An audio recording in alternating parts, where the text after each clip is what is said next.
Namaskar. In today's episode of Politically Incorrect, we are going to discuss about the Citizens Amendment Bill, which is likely to be introduced in the Parliament very soon. We all are aware that in 1947, when we got independence from the British, this nation got divided on religious lines.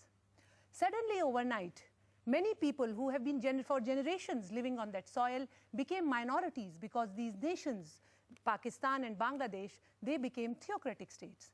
Hindus, Sikhs, Christians, Parsis, Jews, Jains, people belonging to these religions suddenly found that there were many atrocities which were being done on them, and there have been various reports which have been, in the news, and we all know that there have been religious prosecutions which have been taking place. This bill is meant for accommodating these people who are, in a way, natural citizens of this nation. All those who have come to India before 31st December 2014, this bill looks forward to accommodate them only those cases which are based on religious prosecution and none other than that. Therefore, it is expected that this nation and the Parliament is going to pass this bill and accommodate these people who became victim of circumstances over which they had no control.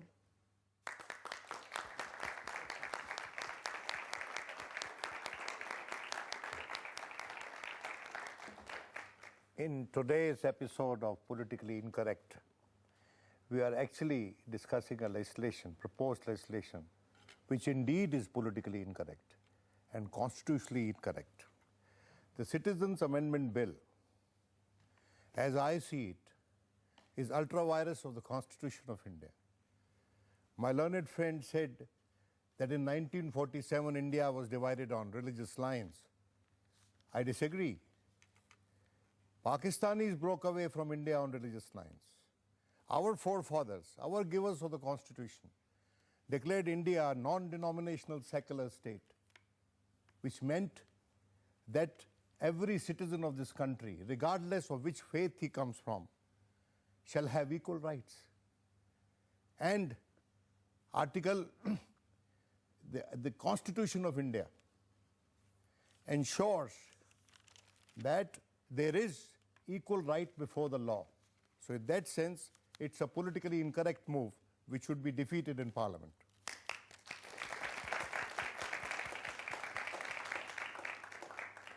It is rather unfortunate that, this is being taken as a political stance while one talks about this amendment in the Citizenship Bill.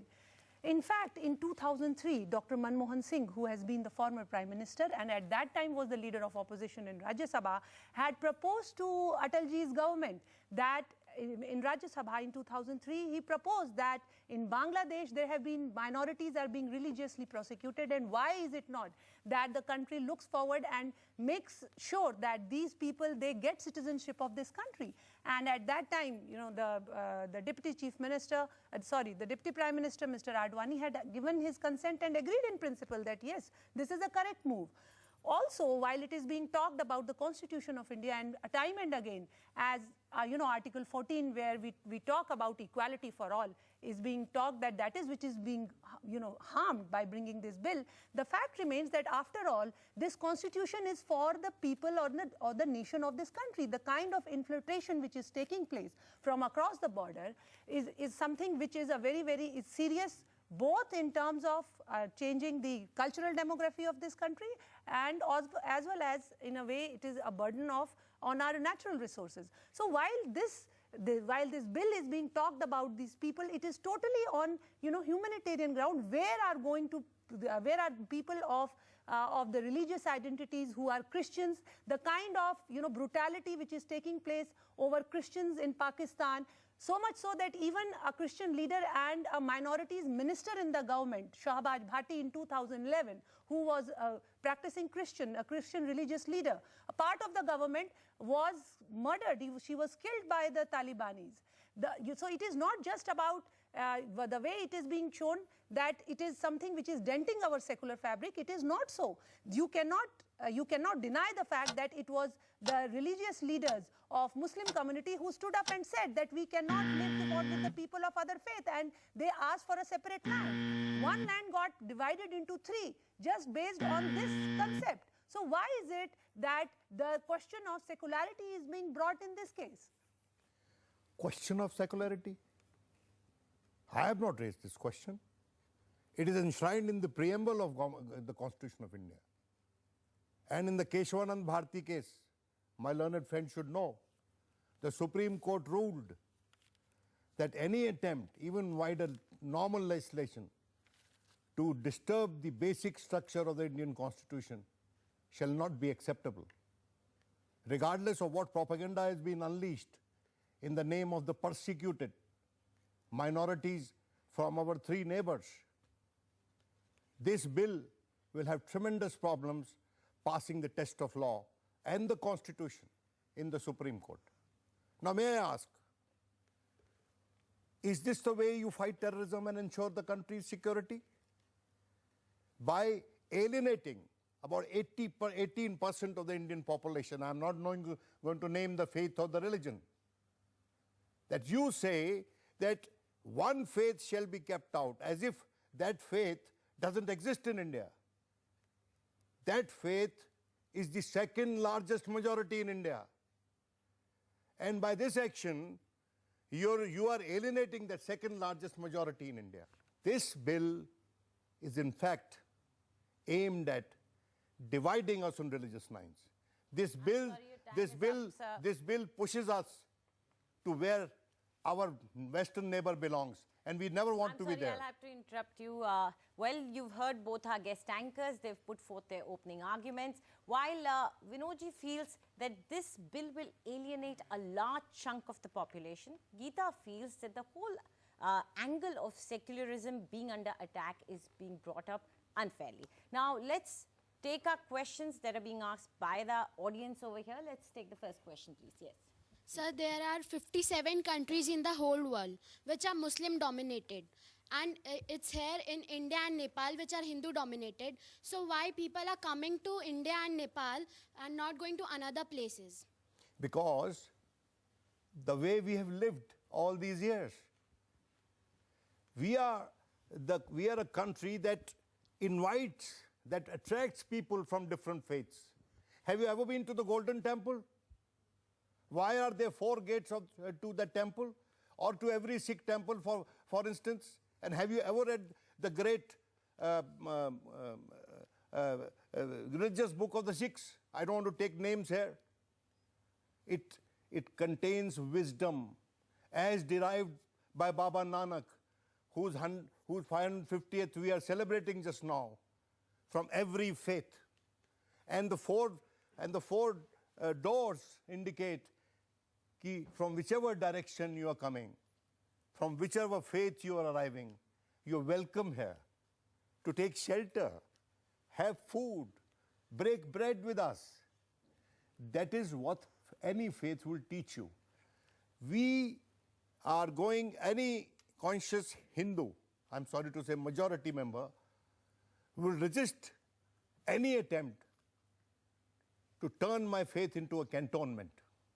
My faith was never a cantonment. It was always an open, liberal, tolerant faith.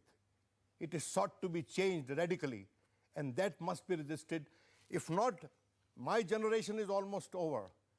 It is your generation which will face the consequences, and you must measure up to it to say, let's not do it this way, find some other way.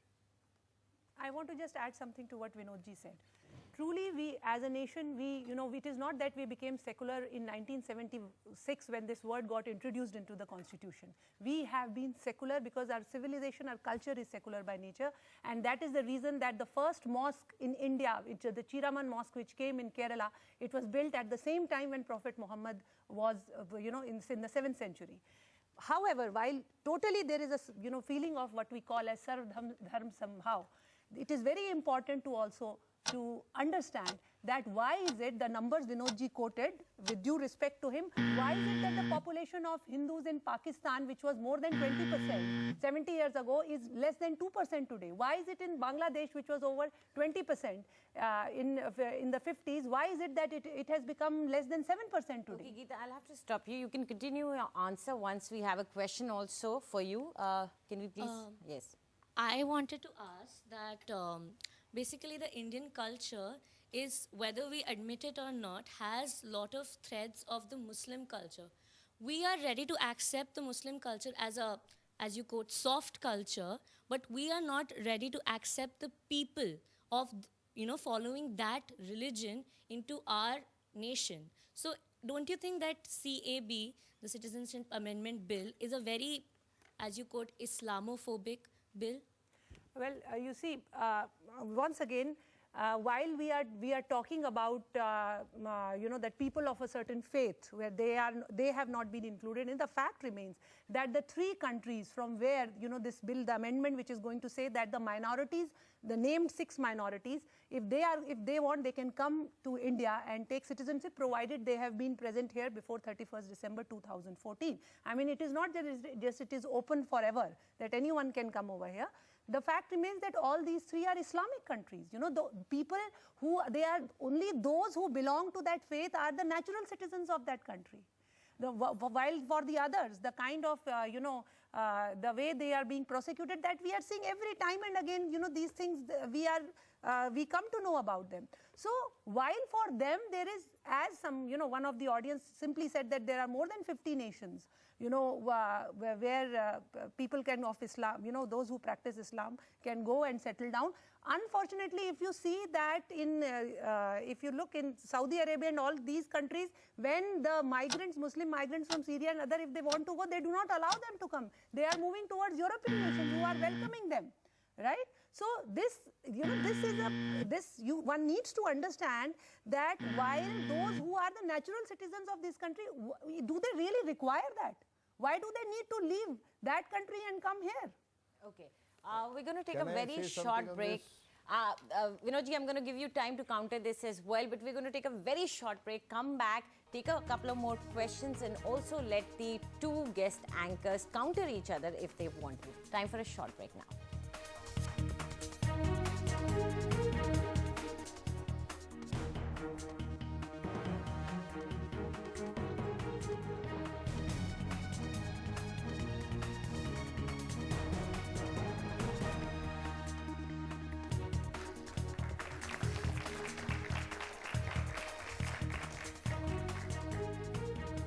Welcome back. You're watching Politically Incorrect, and we are debating the Citizenship Amendment Bill.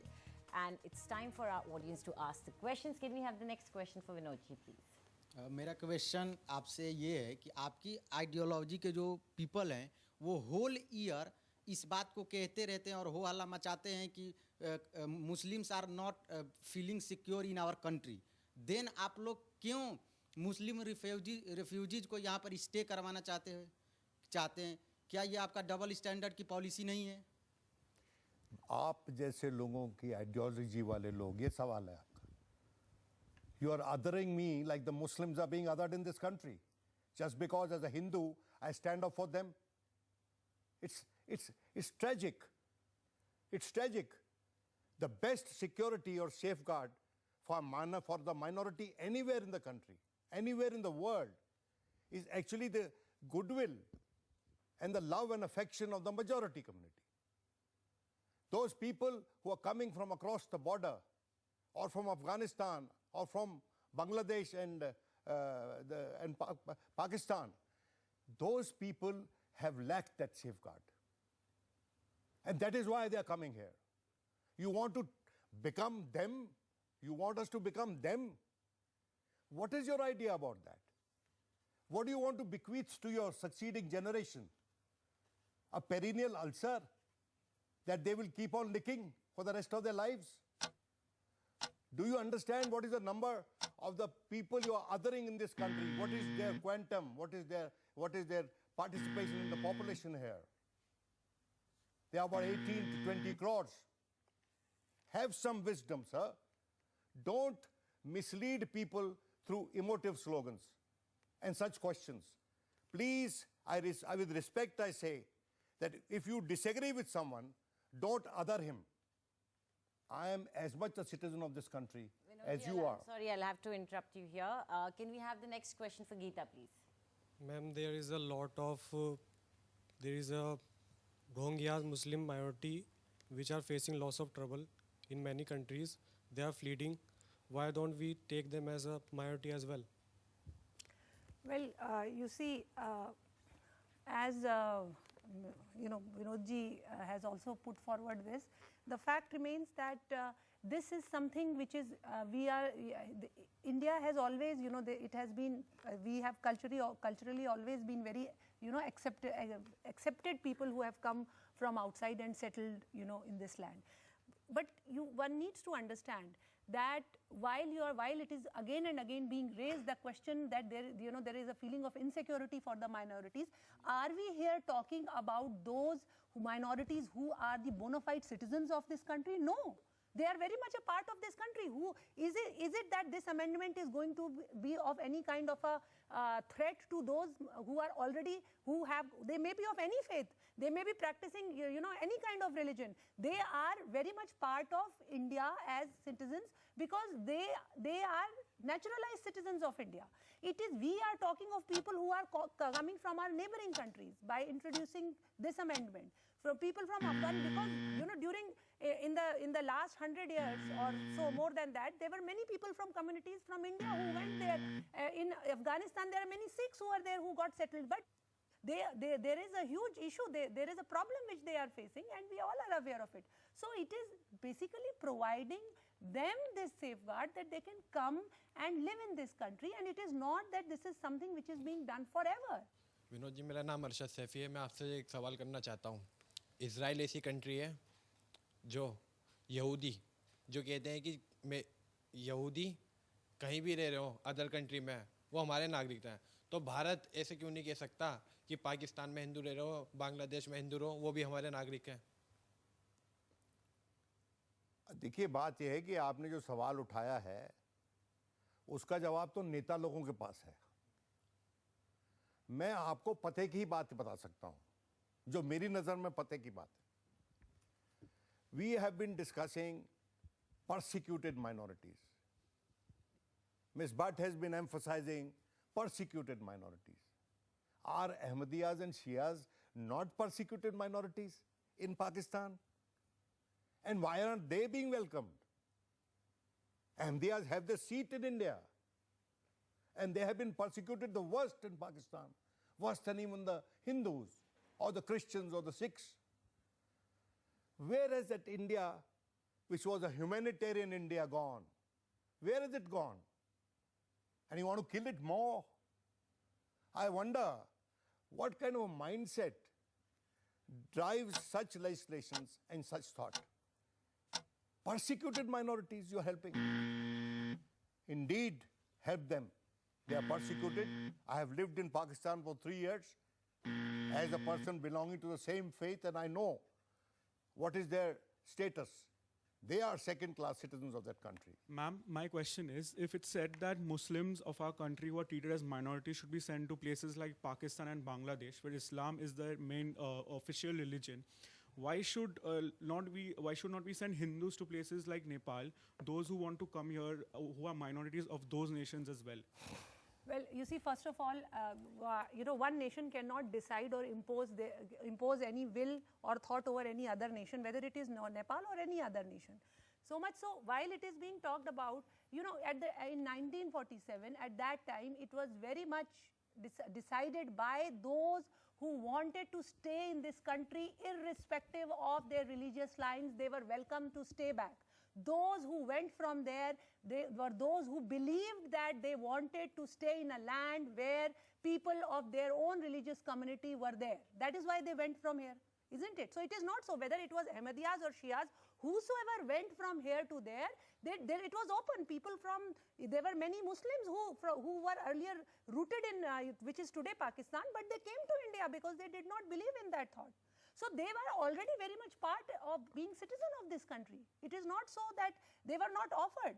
So First point is that. Second is that while again and again it is being talked about, Article 14 of giving equality to everyone, even the Supreme Court in its 7-judge bench judgment of West Bengal, government of West Bengal versus Anwar Ali Sarkar had said that law of equality does not mean that it will be universal for all the people, because all the people do not come from the same kind of circumstances. So it cannot be imposed as a universal law. Even the Supreme Court has agreed to it. Okay. So now we are done with the questions, but whatever time we have left with us, I'm going to equally distribute between the two guest anchors for their closing comments. Sir, please start. I'm not here to counter my friend Ms. Bhatt. I'm here to persuade her. And I'm sure that she'd be open to reason. There are better ways of doing certain things, of ensuring our country's security. But my worry is that this initiative is aimed at bailing out the majority community members from the 19 lakh who has been kept out of the National Register of Population in Assam. This is my worry. And I think for short-term gains, we should not put at stake, at risk, the long-term future of the India we love. I have never in my life felt in any gathering from another faith that I belong to a particular faith. The only time I felt that was when I was posted in Pakistan for 3 years. And I was there on December 6, 1992, Ms. Bhatt, and I was a minority at that time. I was a Hindu minority in that country. I was a minority of one in my own house. And I know what minoritism means. It's a tyranny of numbers. Don't subject people to the tyranny of numbers. That's my only request to you. Well, Vinodji, I do agree that here we are to persuade each other, and that needs to be done based on facts. And I would just like to, since you brought Assam in picture, I would just like to add 2 more statements, to end my argument. And that is that please do remember that it is in this very own country that there was also an act like an IMDT Act which was brought. And Illegal Migrant, Migrant Determination Act. In 1984, it was government of this very land which got an act and which said that if someone is found to be an illegal migrant, it will not be, the onus does not lie on the illegal migrant to prove that, that why I am not illegal. It is for the police to prove that he is illegal. And in 2005, it was the Supreme Court which actually came forward and said that this kind of an act cannot exist. This is why, how is it possible, while for the rest of the country, in the Foreigners Act, it is for the illegal migrant who has to actually prove that he is not, that he is a bona fide citizen of this country. So this kind of discrepancy which for years together has been present there, that needs to be, it needs to be ended. I'm going to thank both our guest anchors for being here and giving us these very interesting and insightful arguments, and also our audience that asked some very intelligent questions. But maybe it's time for our government and the legislators to clearly define what exactly is viewed as religious persecution, so that we are also clear about it when we are making our arguments over here. And maybe, who knows, this entire issue may land up in Supreme Court, and then we will get a better clarity. That's all we have for you in Politically Incorrect today. Have a good day. Goodbye.